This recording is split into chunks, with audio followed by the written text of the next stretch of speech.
Thank you for joining me today. Vally jumping on here with Pink and Main to share this cool set here. You have all the parts needed to decorate your own envelope pop-up die. Isn't that adorable? I got a couple of examples of different ones I've done. Now this one was back from Mother's Day, but I just created some little lines there, popped on my image, had this fun little red, yellow, white on a black background. And then this one here, I got a little bit more colorful, just added a little tag with a heart.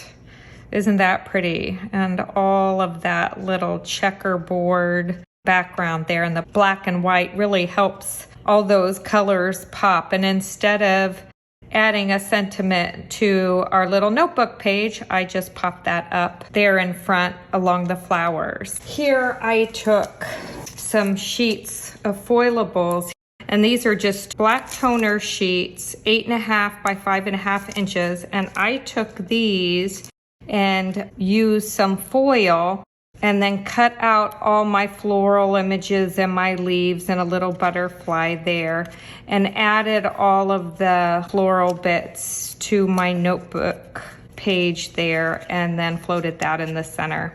So we will be creating one similar to this today. In addition to the black toner sheets, I also used, these are called diamond grid. And so here we get a variety of designs and a little bit of interest with that diamond pattern, and then the gold sheeting. And this is our fairy wing gold there. So what I'm going to do today is just show you how to put one of these together. Just keep that off to the side there. And I already have all of our pieces cut. So I'll bring this in really quick here. So we have this element, these two here, this piece here, this here, and then this piece here creates the basic pieces to the base of our envelope. So we have that here. Take one of those and one of these already cut out. I am bringing in barbershop cardstock and ice rink cardstock. So keeping my background pretty simple. And then I have this piece here. We have our little notebook page all cut out, and our background. What I like to do to start out with is to take the barbershop, and I am going to adhere that first to this piece that has the scored lines here where we're going to fold. So that's going to be the back of our envelope. And I can go in and just adhere this down, and I'm going to leave a little bit of border so that white border peeking through.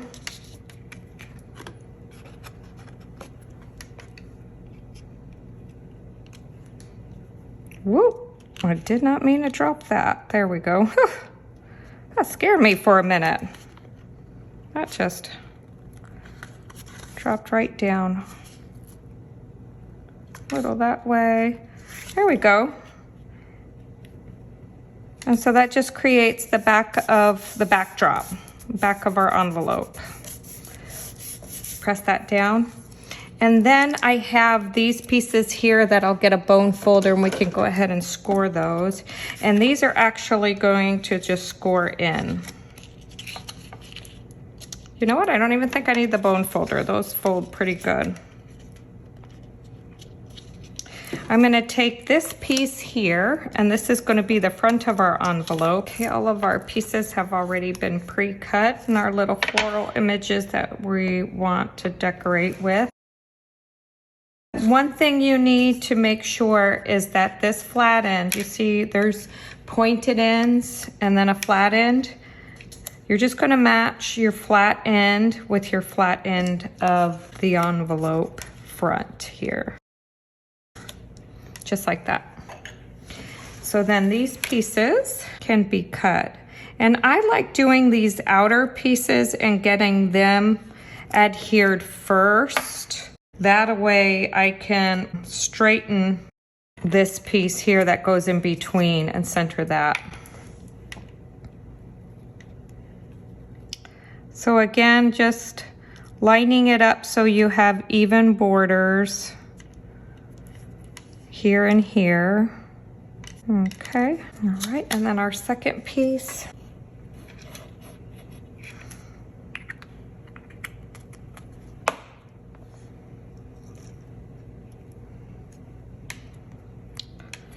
So do this other side,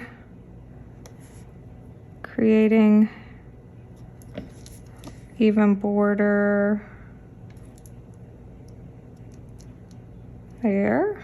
Okay, and then this last piece, once you've got those in place, it's a little easier just to get this one in place, evenly situated. All right, we'll go ahead and glue this one. So it's pretty simple, not a lot of complicated steps. The only, like I said, recommendation is I would definitely adhere all of these pieces before you actually put your envelope together. Other than that, it's pretty simple. Okay, so once you have those pieces together, we're going to put the rest of our envelope together. So this center piece is the little piece that goes in here. Then you can adhere whatever you want to be in the center of this, kind of floating in place. Now you could get some pieces of acetate, attach them to the inside of this little floating piece. You could do that at this point. You could adhere this, get some acetate and put some flowers like they're growing out of the envelope. That would be kind of neat.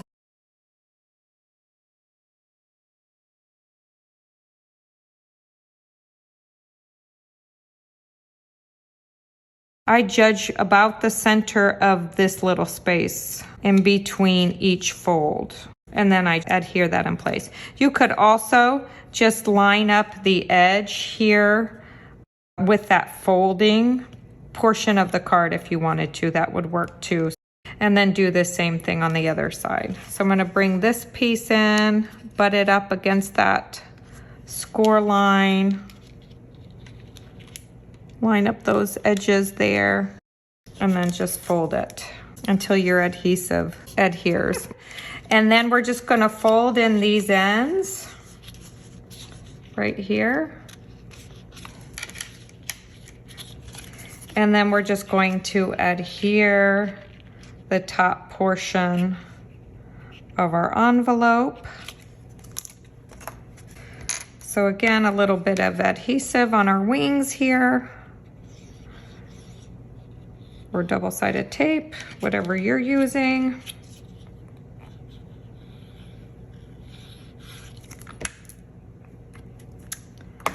And that is as easy as this gets. We're going to maybe